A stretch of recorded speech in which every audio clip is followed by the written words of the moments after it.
So we had the 90s, we had the turmoil, what was happening in the 90s. Everybody was struggling to survive. Some oligarch appeared, right? Whoever could grab something, grabbed something. And then the next decade was the first Putin's decade, the first decade of Putin. And Putin came to power. His main thing was, well, he was a KGB guy, obviously. And his main thing was law and order. He said the breakup of the Soviet Union was the biggest catastrophe of the 20th century. Look what happened. Look where you're all now. You're like all poor. You're all, there was so much crime in the 90s. There was so much disorder, volatility, and chaos. This is not us. We don't want that. We want stability. And he started building stability in Russia. The secret of his success and popularity of Putin and why the people are behind him, and the people are behind him. So two statements are true at the same time. First, it's an authoritarian dictatorship where there are no free and fair elections by any means, and haven't been since probably after the first election of Putin, which was 2004. So he remained in power because Yeltsin nominated him, but then there was an election sometime later, right? He won that election fair and square. But then after that, all the elections after that were in some way uh, uh, either skewed or completely falsified.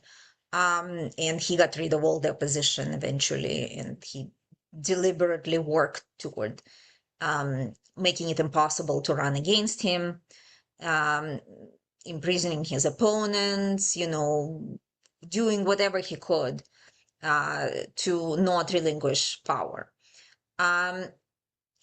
It's been 26 years, so he's been pretty successful. But so it's true that he is not a fair leader, and it's a complete dictatorship. But it's also true at the same time that if all these elections were free and fair, he probably would have won every single one of them.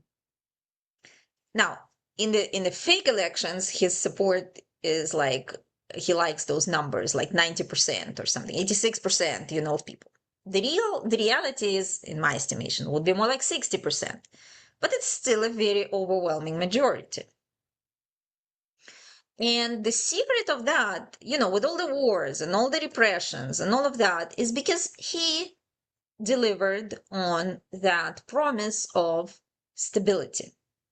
Stability by any means. People became much wealthier. People started traveling abroad.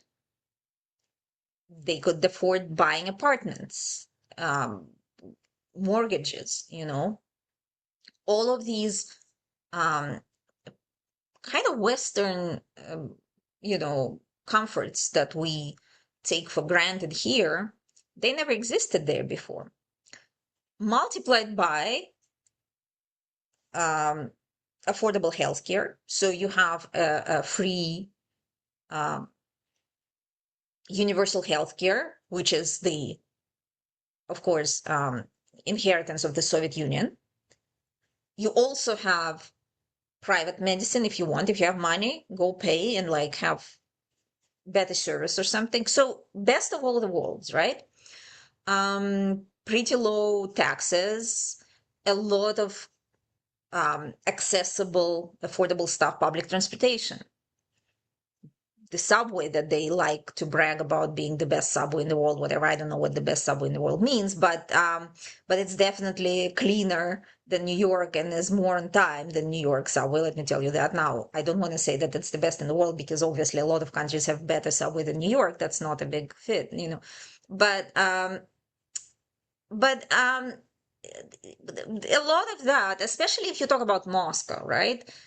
Once you go to this huge vast country, once you fly a couple of hours away from Moscow and go to a suburb, things become very different. Horrible roads, pretty bad hospitals. Yes, they're accessible, but they're very bad. Poor salaries are lower. Everything is so it's not like a universally wealthy country by no means. The average salary just 10 years ago, before all the sanctions, now it's you can't even count what it is, but before that was like $500 a month. That was the average salary in Russia. But that means that if you have oligarchs and millionaires in Moscow and St. Petersburg and a couple of other big cities, the rest of the country is even poorer than that, right? $100, $200 a month or something, right? There are people who make thousands and thousands a month. Um, so he kind of, and then crime became much lower because, of course, when you put everyone in jail, crime becomes lower. So, so that was kind of like the essence. Then we are respected in the world. What does it mean? Well, people are scared of us. Countries are scared of us. We're waging wars on our neighbors. So we are not this weak, chaotic, entity that we were in the 90s. Now everybody is afraid of us. So that's what's going on behind his popularity.